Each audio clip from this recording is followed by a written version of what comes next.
चिमणी आणि वाऱ्याचा धडा. एका हिरव्यागार जंगलात एक छोटीशी चिमणी राहत होती. ती खूप मेहनती आणि हुशार होती. रोज ती काड्या, पाने आणि धागे गोळा करून आपले सुंदर घरटे बांधत होती. एके दिवशी अचानक जोरदार वारा सुरू झाला. वाऱ्याने चिमणीचे घरटे हलू लागले.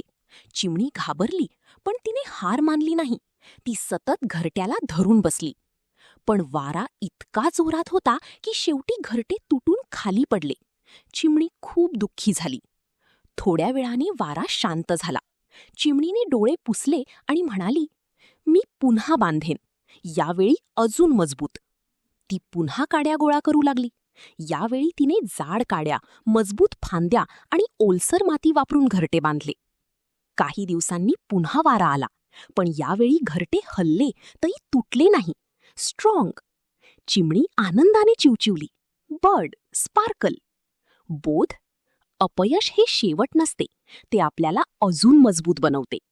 जर तुम्हाला ही गोष्ट आवडली असेल तर व्हिडिओला लाईक करा, तुमच्या मित्रांबरोबर शेअर करा आणि अशाच सुंदर मराठी बोधकथा ऐकण्यासाठी आमच्या चॅनलला सबस्क्राईब करा.